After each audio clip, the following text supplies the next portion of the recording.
Departamento de Seguridad Nacional anunció un programa que jamás hemos visto aquí en Estados Unidos: pagar $1,000 a migrantes indocumentados para que se vayan voluntariamente del país. Seguimos entonces con nuestros analistas explorando cada uno de estos temas. Orlando, ¿cuál crees que podría ser la razón principal de esta oferta y si realmente cumple su cometido? Bueno, evidentemente alentar la autodeportación. Yo creo que podría haber, ya se puso sobre la mesa la disuasión. Es decir, va a haber consecuencias si continúas ilegalmente en este país. Y se ha generado un estado de preocupación, de temor muy grande. Hemos visto lo que ha pasado con la ley de enemigos externos, lo que ha pasado con El Salvador, con el SECOT. Yo creo que eso ha provocado que haya una sensación general de pánico entre los migrantes ilegales en Estados Unidos. A esto le ha añadido entonces este incentivo que presenta hoy, bastante interesante, de que no solamente le van a dar $1,000 a los migrantes ilegales que se vayan, sino que le van a pagar el viaje de regreso a sus países.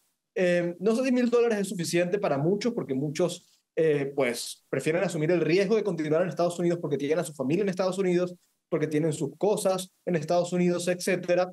Pero para algunos yo creo que ante el temor de continuar, pues pudiera ser una oferta fácil de tomar, ¿no? De decidir. Ahora, esto, si efectivamente se cumplen números importantes, algunos dirían que es un gasto que va a generar para el Estado, etcétera. No, yo creo que le va a generar un ahorro importante. Las redadas, la búsqueda de inmigrantes ilegales, las deportaciones, implican un gasto enorme para el Estado. Yo creo que si muchos migrantes ilegales asumen esto, realmente le va a ahorrar al Estado una cantidad importante de dinero. Ahora, Franklin, ¿qué posibilidad cierta ves de que millones o miles de personas realmente abandonen el país? ¿Y qué pesa más, el miedo o el incentivo económico? Pocas sobre todo porque también recordemos que vivimos en los Estados Unidos, donde incluso un inmigrante indocumentado quizá te puede hacer $1,000 en una semana o quizá 15 días, siendo un poquito Ujú. más conservadores en esos términos. Así que el incentivo económico en sí mismo yo creo que es un valor agregado. Vamos a poner el Pero ejemplo. ¿crees que es poco dinero también? Sí, y Por no lo que estoy diciendo dices, que si debería ganan ser 1,000 a la más. semana, claro. Exacto, y no estoy diciendo que necesariamente debería ser más, pero yo creo que esto es simplemente un elemento adicional, un atractivo nacional para que en esa decisión de estoy indocumentado, la situación está difícil, me pueden deportar en cualquier momento, quizá es mejor que yo mismo me vaya, me van a pagar el pasaje y bueno, tengo estos ahorros y estos $1,000 adicionales que en Guatemala de algo me sirven, o en Venezuela, o en Colombia. Sí que sí puede ser un valor agregado. En lo que le ahorra dinero al gobierno también es cierto. Un proceso de deportación no solamente es torpe en cuanto a los tiempos, los mecanismos, los procedimientos, también es costoso. Las estimaciones del gobierno federal es que por cada persona deportada se gastan aproximadamente $17,000. Sí, por una persona deportada. Imagínate. Este proceso de pagarle el pasaje y darle $1,000 en promedio costaría cerca de $4,500. Hablamos de una reducción y un ahorro significativo. Ahora, ¿qué problema tengo yo? Además que no creo que esto se traduzca en millones de personas devolviéndose a sus países y autodeportándose. El problema que yo tengo es que igual creo que envía un mensaje equivocado. El mensaje de que muchas personas ingresaron ilegalmente, no cumplieron la ley, quizá incluso algunos han cometido actos no adecuados y todavía le vamos a dar $1,000 para devolverse a su país. Es algo que me genera un poco de conflicto en cuanto al mensaje que estamos enviando. Y también yo creo muchísimo en la prioridad a la hora de deportar, dado que deportar no es fácil. Y para mí, ¿quiénes son prioridad? Son las personas justamente que han cometido crímenes, son las personas malas, son las personas que entraron recientemente, las que forman parte de organizaciones criminales, las que son una amenaza para la seguridad nacional, para el bienestar de todos. ¿Son esas personas precisamente las que van a hacer uso de esta autodeportación? ¿O es quizá una persona indocumentada de Guatemala que está muy preocupada y estresada ahora por las noticias? Entonces ahí incluso en la balanza de prioridades no sé si aplica. Es que es una iniciativa Ujú. interesante que busca la autodeportación, busca incentivarlo precisamente porque deportar no es fácil, es lento y es costoso. Sí, y no solamente no es fácil para cualquier presidente, sino particularmente para el presidente Donald Trump. Y voy contigo, Vanessa, por todos los retos que supone en la Corte. El presidente Donald Trump decía este fin de semana en la entrevista que él no podía hacer 2 millones de juicios. Esa es una realidad. ¿Por eso crees que también están utilizando estas otras alternativas para tratar de movilizar aún más el número de deportaciones? Efectivamente, ahora hay un asunto y es que yo creo que tal vez, aunque no sé si eso significaría un giro muy grande en la política de migración del presidente Trump, pero yo creo que tal vez sería interesante de pronto no afanarse tanto por por conseguir tantos números, porque es cierto que con el freno completo de la entrada de ilegales en la frontera sur, lo cual es un súper logro, pues cada vez es más difícil deportar millones y millones como quiere el presidente y le sumas lo que tú acabas de decir de las cortes, cada vez es más difícil. Entonces yo creo que la administración debería relajarse en eso. Yo creo que no se trata de como sea, deportar millones y millones rápido para... No, ya creo que lo que debería hacer es resaltar que tienen la frontera más segura de la historia, como lo ha estado diciendo, y enfocarse en los criminales, porque la verdad es que yo no creo que un criminal que normalmente vive su vida rompiendo la ley vaya a hacer uso de este tipo de programas. Ni le interesan los $1,000 ni quiere que sus datos queden registrados en este tipo de programas. Entonces, yo asumo, ya veremos los números que dicen, pero yo asumo que la gente que utiliza este tipo de programas es al contrario, gente buena que de pronto se siente asustada y que quiere seguir las reglas y que por eso utilizaría este tipo de programas. Entonces, yo no consideraría incluso esa gente prioridad, yo lo veo más como una adición en ese afán de pronto buscar números y presentar números de la mayor deportación de la historia, pero yo creo que eso no es valioso. Creo que lo que en realidad dicen las encuestas es que los americanos sí quieren deportaciones, pero de los criminales, pero de la gente que está cometiendo delitos o que vino aquí, como decía Franklin, en el gobierno de Biden, pues sin ningún tipo de chequeo en la frontera. Y creo que eso sería los hispanos y muchos americanos que de pronto son muy abiertos a la migración verían ese cambio, ese giro en la administración Trump con agradecimiento. Pero pues bueno, no sé si algún día vayamos Sí. a ver eso, si el presidente va a seguir insistiendo en los números. Bueno, pero sin embargo no duden que van a seguir machacando la cifra de que sea 1 millón o 700.000 deportados como lo habían prometido justamente en toda esa guerra comunicacional que existe contra el presidente Donald Trump. También quería analizar junto a ustedes el tema, la propuesta que hacía el presidente Donald Trump de enviar seguridad, tropas hacia México, una propuesta que ha sido rechazada de plano por la presidenta mexicana. Franklin, ¿qué crees que pueda pasar? ¿Lo puede rechazar por mucho tiempo o está en una posición bien delicada?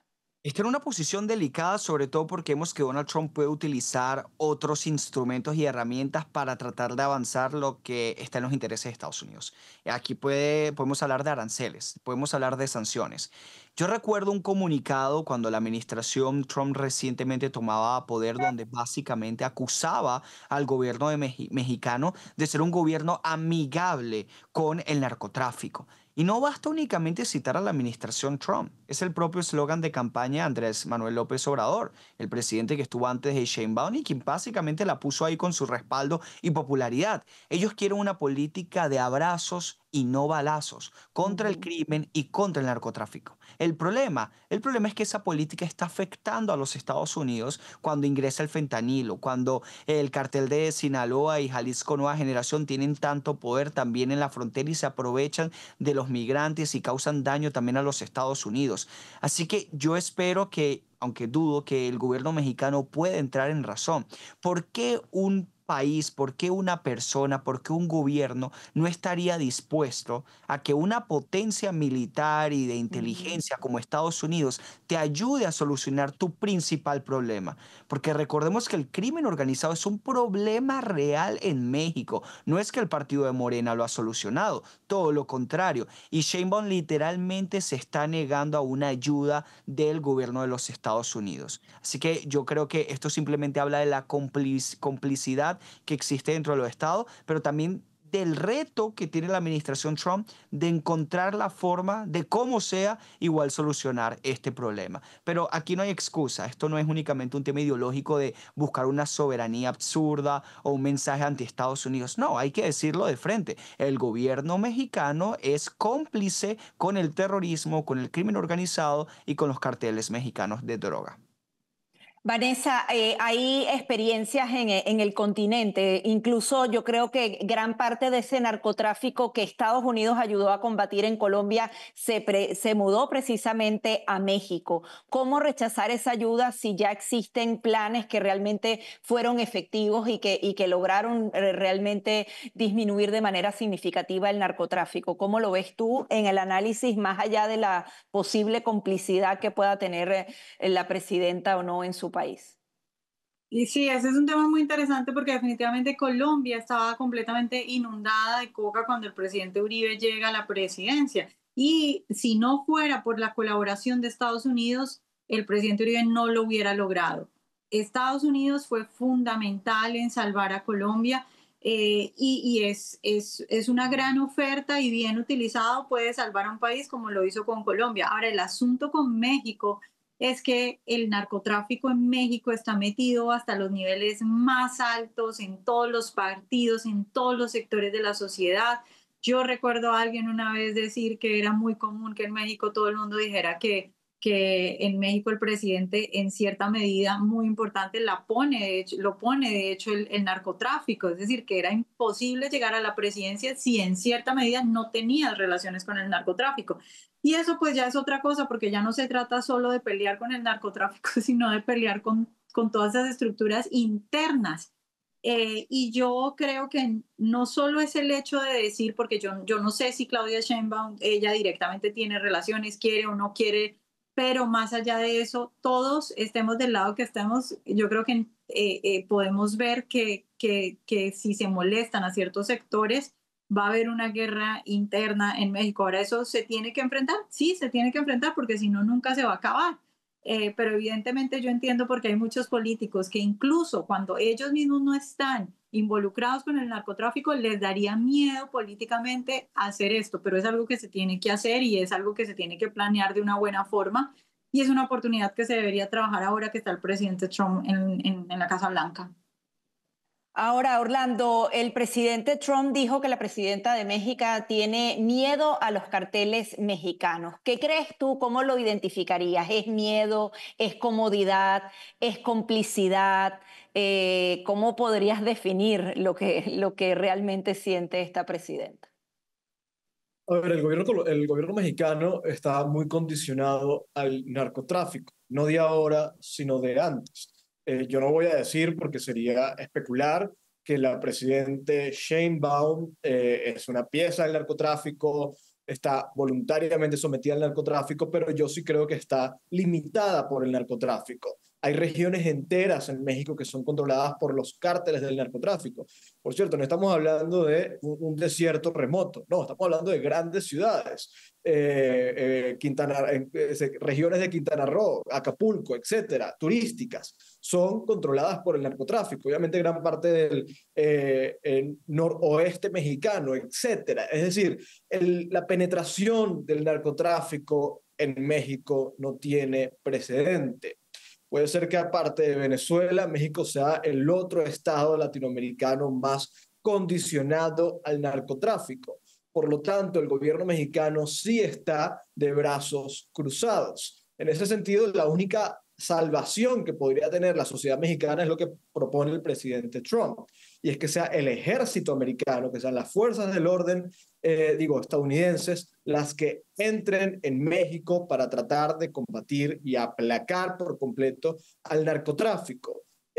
Yo me temo que la presidente Sheinbaum eventualmente va a tener que ceder en contra de todas las presiones que pueda haber desde adentro, porque el presidente Trump necesita combatir y acabar con el narcotráfico mexicano, porque no solamente tiene incidencia en México, Estados Unidos es terriblemente afectada por los cárteles de narcotráfico en México. Por lo tanto, combatir el narcotráfico dentro de México es parte del interés nacional de Estados Unidos.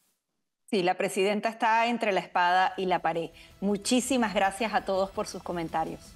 Pues hemos llegado al final de esta emisión y antes de despedirnos queremos invitarles a suscribirse a nuestro canal YouTube Voz Media, también a nuestro canal en Rumble. Será hasta la próxima.